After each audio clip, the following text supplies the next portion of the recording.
My ambition, my ambition, my ambition, my ambition.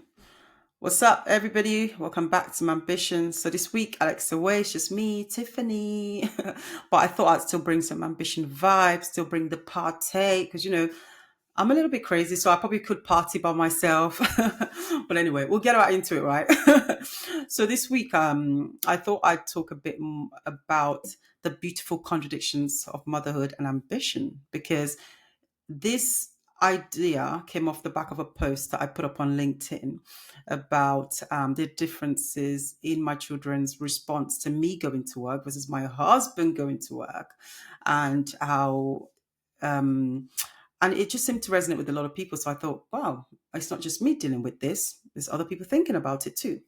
So for anyone who hasn't seen that post, it was a situation where typically when my husband goes to work, he'd say, "Bye, children. Bye, everyone. I'm off to work." And they'll say, "Bye, daddy. We love you. Kisses." But if I was to announce that I was going to work, even though I work from home, even though I have, I work flexibly so I can have more time with them, they still will say, "No, mommy, don't go. Please stay with us." I mean, it's got to the point where even my son, my 4-year-old, just said, "Mommy, cancel your meetings. Mommy, don't go to work."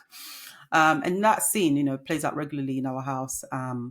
But I realized that I don't actually feel bad about working because my ambition um my ambition is it's been good for my motherhood, sort of self and version of that self. It's almost as if the career they want me to abandon, the professional side of me that they want me to leave and be 100% with them all the time, it doesn't actually detract from my parenting. There's so much I do as a mother that I can see how my professional life brings to the table in terms of my confidence, how I negotiate, even how I have relationships with their teachers and the other mothers and their school friends in order to arrange play dates and even speak to them about confidence, how they should love themselves. There's so much that my professional identity brings to my motherhood. But I recognize through this post and the response that I'm not the only one dealing with this. And it was so lovely to kind of know that I'm not mad. I'm not mad. Because I know, when I think about the longer term of my children, I mean, they're 2 and 4. One day that, they are becoming more independent, and one day they will look back on their experience with me as the mum when they were little. And I feel like then they'll understand, and they'll understand why I couldn't cancel those meetings. And they'll understand how the mother that I was because a large part of that was my professional pursuits, me not allowing my ambition to completely die because of them. But it's still hard sometimes, I think, to accept and appreciate. And I think that's why that post really resonates, because everyone is dealing with it. But it doesn't mean that we're doing anything bad. It's just us kind of figuring all this tension of motherhood and ambition. But that's kind of the backdrop of that. But I think what that kind of helps me to understand is just I'm not on my own with this, I'm not on my own with this experience. But like I said, I don't feel bad. I'm just learning and observing how motherhood and my professional life sort of balance each other out, really. Now, let's move off to something else. I was also thinking recently about my daughter. Now, I have a 2-year-old daughter, and she wants to be me. She wants to be like me. And whenever I'm doing my makeup, or I've even observed her trying on my bra, and I notice how much she wants to put on my lipstick, or I put on my perfume. And it's this idea that she wants to be like me. And it's quite scary because, as confident as I am, I notice that I'm a model for her. So it's this balance of, I want to be myself. I don't need to be perfect, but I also need to set an example, because she's mimicking me. She's not necessarily doing what I'm saying, she's doing what I'm doing. So sometimes I feel like I'm on this stage, and my children are watching, especially my daughter's watching. I'm the model for the female person that she thinks it's admirable. And it's a little bit scary, but at the same time, I realized that I don't need to be perfect for my daughter to grow up to be incredible. She doesn't have to observe perfection in me. She can observe strength. She can observe someone who is a work in progress. She can observe someone who's, authentic. She can observe someone who makes mistakes and admits it. So I think it's just the vulnerable side of us that will make a difference, because we're bringing up children to also be an authentic human being.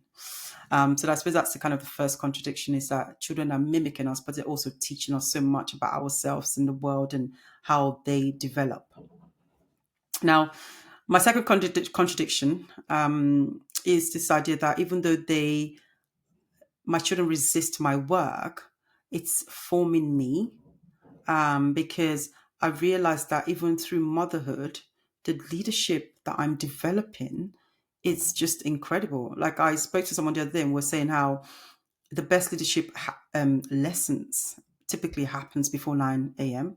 Like, every morning I have to, kind of negotiate this space of my son saying, "No, I don't want to go to nursery," and then eventually he gets ready for nursery, and we get to nursery and he's in a good mood. And I think that middle ground, something not magical, but something incredible happens, where I'm kind of influencing him for the better.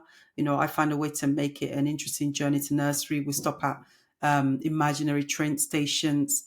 And I think it's such a shame how women lose their confidence for the workplace when they become mothers, when actually motherhood actually forces us to level up. I mean, you're kind of have another person relying on you so much. And I think the more I think about how we can actually kind of understand motherhood as leadership, I think there's so much there. The person we are becoming through our work, even how much more effective we are at work after we become mothers. I think it's interesting, and I think I wish more women notice that about themselves or give themselves credit for that. Now, the third contradiction is that balance is impossible. Impossible. Like, I don't believe you can achieve like this perfect work and life balance, because for me, especially as well, every week or every month something changes, and then I have to like constantly recalibrate my life to make sense to that stage, especially working from home, where I'm kind of in the middle of everything. Like, I see them go off to nursery. Even my daughter goes to nursery in the afternoon. Nana takes her, and I see that happening. So if she's upset, I then have to step in and, go with them. So there was a time when she changed her entrance to nursery because she went to the bigger class and she was sad about it. So I used to go with them. So again, because I don't believe in balance, it allows me to kind of appreciate that, okay, I'll have to move things around that particular month until she settles in. And I think when you do that, you sort of less hard on yourself. And I think a lot of that for me comes through this idea of seeing the LinkedIn community of mothers, for example. I see a lot of kind of women sharing vulnerably about the experience, and it allows me to understand this need to not be perfect and just let it go, let perfection go, and just try your best and understand that for everyone there is no balance. It's just rejigging. And that's it, really. I'm sorry I don't have the answers for you. My fourth contradiction is that our children are watching us, but their hearts are guiding us.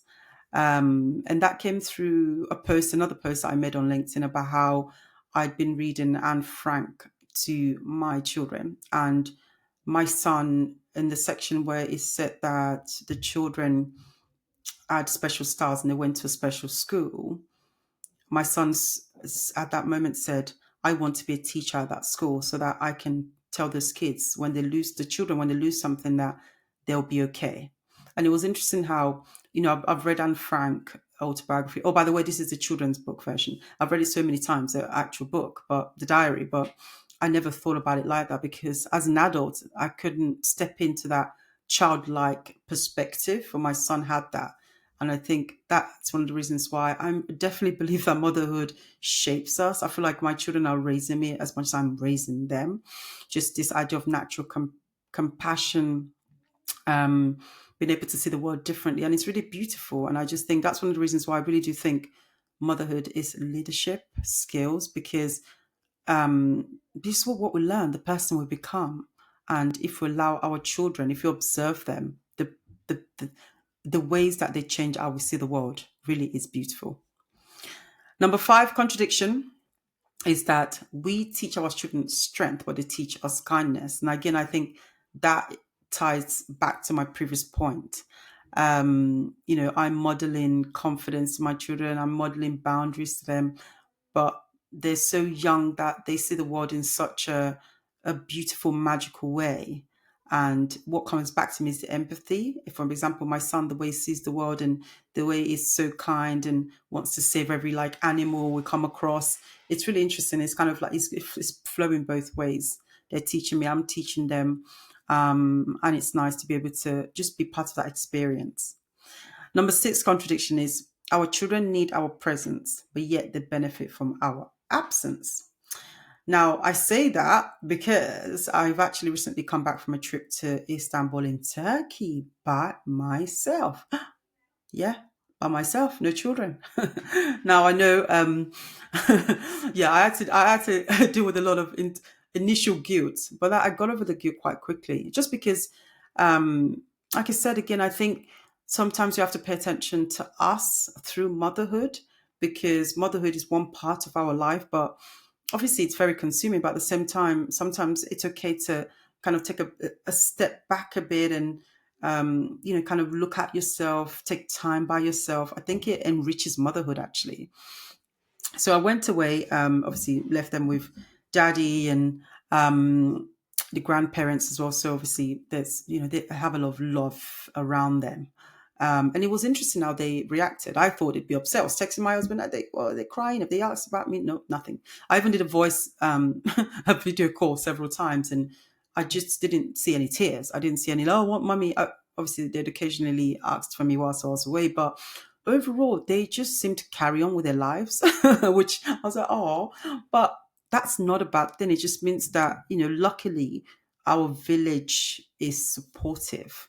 And it means that for me, I can, have some adventures. I can see the world. I can recharge my batteries and I can be a better mom because I can come back. I mean, I came back with renewed strength, renewed kind of determination to play, renewed kind of patience to play games and toys and everything. But yeah, I definitely think that this experience taught me that they do benefit from being with other people. They have other relationships that they want to develop. I mean, like I said, my daughter's 2, my son is 4. My daughter's almost she's out of nappies now. I see that they want to play with their friends a bit more. When I take them to the park, they need me to kind of be a focal point of the play. They want to play with other people. They want to interact with other adults. They want to interact with grandparents. I mean, my son told his granddad that he's his best friend. So part of being a parent is, if you have the network or the village, let your children interact with that and let them use that. It's good for you as a parent because it shows that it's just part of them growing up. But yeah, I definitely noticed how they're benefiting from my absence. But doesn't mean I'm going to leave them and go travel the world or anything. I mean, that would be amazing, but no, I'm not going to do that. But really, it's just this idea that, we can't be everything to our children, and we want to be, but as they get older, it's good for them to face off to the world, to interact with the world, to have different relationships and to enjoy the village around them. Number 7 contradiction: we worry about our children's future whilst they're imagining a better one. Now, again, as parents, we want to be super protective. I am naturally quite protective, actually, but I'm learning to give my children a lot more freedom, just because I think it's in the freedom that they can learn to be independent and make decisions rather than me just making decisions for them and hoping that's the best way. Because ultimately, what I want is a grown up that's compassionate, that's kind, that has a model for making decisions, and they can, even when they make mistakes, they can get back up again. Because I think when I look at my life and the person I am, those are the qualities that I'm grateful for in myself, and that came from doing things. It came from making mistakes, and it came from taking actions. And So that's what I'm open trying to build. And what really has been helping me at the moment is I'm actually reading The Anxious Generation by Jonathan Haidt, because I'm not sure if I mentioned this, but I'm definitely the team, no screens and no phones. No, well, no phones, maybe until they're 16. I mean, I say that with a bit of hesitation because it might be harder than I've said it will be in my head, right? They're only 2 and 4 and they're not asking for phones yet. But when they start asking, the pressure piles on, I might have to, I don't know, I might have to give in, but I want to delay the phones and social media for them as long as possible. So with that in mind, I'm reading Jonathan Haidt. I'm trying to kind of educate myself on social media from a young person's perspective, like what is it about social media that makes it dangerous for children or not ideal for children, because obviously they're still developing the decision making process. So yeah, I'm trying to educate myself with that, but that's something I'm reading at the moment. Maybe we'll do another episode on that, technology, social media and young children, especially with everything that's going on at the moment with the themes that's out there in the world. But anyway, that's something I'm doing. So that's been really useful, but it's helping me to, I suppose, like I said, give them more independence, allow them to maybe go to the park and go down really big slides, even though sometimes I'm a little bit nervous for them. Let them fall over and scrape their knees if that's part of them learning to run and maybe climb trees. But I'm definitely seeing that part of myself now, where I want them to learn how to interact in the world, but be a bit more maybe protective about online. I think that's the ideal behind the anxious generation. So in case anyone's listening to this, I'll definitely recommend that book. I think it's really useful, like I said, to understand social media companies, the impacts on young minds and young brains. One to read. Anyway, so let's start to wrap up. I thought I'd wrap up on a fun note. Just share some kid quotes I've heard recently, some things my kids are saying at the moment that's just really amusing. So recently, my son has been trying to lobby me or lobby us to allow him to go to nursery on a part-time basis because he goes full-time and he thrives for me. I mean, even though sometimes he's a little bit upset when he's going in, he comes out and super happy and he's really doing well. He communicates exceedingly well with especially grown-ups and other children. But anyway, it's like, oh, mommy, I want to go for park and I don't go to nursery in the afternoon. I was trying to ask him why. And he said, oh, it's because Debra is distracting me. Debra is distracting him, apparently. So I was like, okay. So Deborah's distracting you from very serious nursery activities. Debra is distracting you from just doing what you do at nursery, whatever that is. But anyway, to him, it sounded logical. To him, it made sense. But I just thought that was fascinating how he's trying to figure all this out.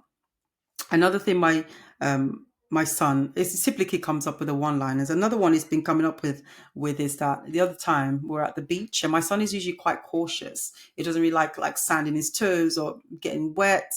So I was trying to encourage him to go and play in the sand, play in the sea. And I said, come on, get your feet wet because it's really good for you.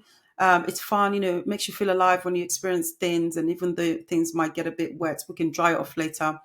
And eventually looked at me and said, if I don't get my feet, and I said, and he looked at me and said, if I don't get my feet wet, does that mean that I'm not alive? And I thought, oh dear, never mind, eh? But that's kids for you. They're so literal. And sometimes you forget that that's how they see the world, that sort of plain, it is what it is sort of way. But anyway, it is amusing. And I do love just the interaction and the just the fun I have with them. But anyway, that's it for me for today. If you'd stuck with me for up until this point, I just want to say thank you. It's been fun. I think it always feels a bit weird just talking to a camera, but I don't know if I've mentioned this before, guys, but I actually used to have a very old YouTube channel because I love creating content. So this kind of it doesn't feel too strange. But we'll wrap it up here. It's been fun. Next episode, we're really excited to, obviously, Alex will be back. We've got some really good plans for you guys. We actually want to talk a bit about money in a couple of the next episodes, money saving tips for parents with young children like us. But if you come this far with us, thank you. It's been fun. Don't forget to like, to subscribe, to connect with us on LinkedIn. We're on YouTube as well, and we're going to start posting there a bit more regularly. Don't forget to share this episode with someone if you think they can learn a lot from it as well. Don't forget to give us feedback, give us ratings on the episodes. And thank you again for the opportunity to share our motherhood experience with you. See you on the next one.